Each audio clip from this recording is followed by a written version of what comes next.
Voilà, l'activité rafting, en fait, c'est un peu pour sensibiliser les jeunes à la pratique des sports en rivière, pour apprendre à naviguer un petit peu sur une rivière, connaître la rivière, les différents mouvements d'eau, les façons de se récupérer en rivière. Là, qu'est-ce qu'on fait pour le remonter? On l'attrape par le gilet, comme ça, on se met debout. Et là, on tire fort à l'intérieur du bateau pour le remonter. Démystifier un petit peu ce côté sauvage de la rivière, quoi. Donc, par le biais du raft, qui est une activité qui se pratique en groupe, donc ludique pour les enfants, quoi.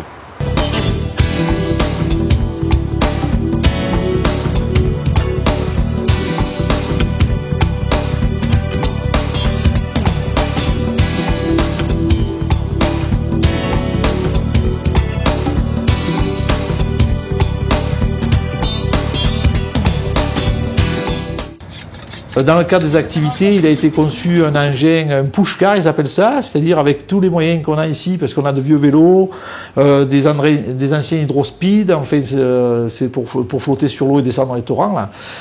Ils ont donc, avec tout ça, ils ont conçu un engin mobile, et le pari est de faire 50 mètres en le poussant. Nous avons la visite du maire de Blancmesnil avec deux autres élus et des responsables du service. Donc ils ont prévu à cette occasion d'inaugurer un arbre qu'ils ont planté, qu'ils ont recueilli dans la forêt avoisinante. Et cet arbre, c'est l'arbre de la paix, puisque nous avons comme idée phare, comme activité phare, ce qui tourne autour de la paix. En fait, le cœur de la paix, ça représente tout, ça représente le monde entier. C'est pour ça qu'on l'a fait gros, avec plein de pommes de pin, où à l'intérieur il y a écrit paix, avec les couleurs de la paix, pour que la guerre s'arrête dans le monde, pour que les gens soient heureux. 1, 2, 3.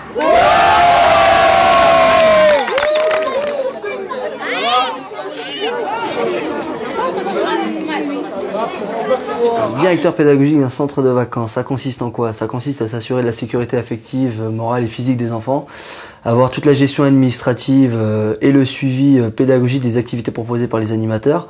3, 2, 1.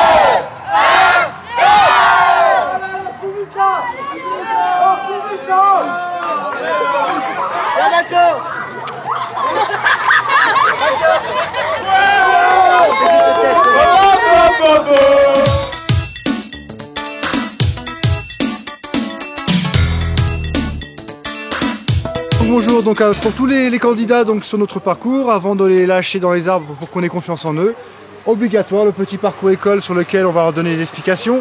Après donc ce sera à eux de le faire pour être sûr qu'on puisse avoir confiance en eux ici et pas trop tard là-haut, ça me semble plus que logique. Et donc toute leur confiance va être donnée ici.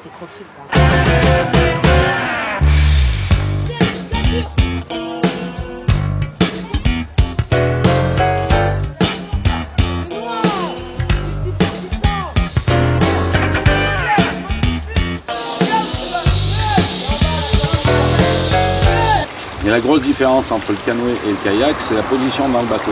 Nous, en kayak, on est assis avec les jambes allongées dedans, et en canoë, on est à genoux, quoi.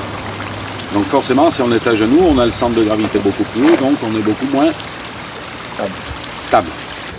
Le plaisir du kayak, c'est un sport de glisse, hein, donc c'est la glisse, quoi. C'est glisser sur les vagues, dans la rivière, ou alors sur plan d'eau, quoi.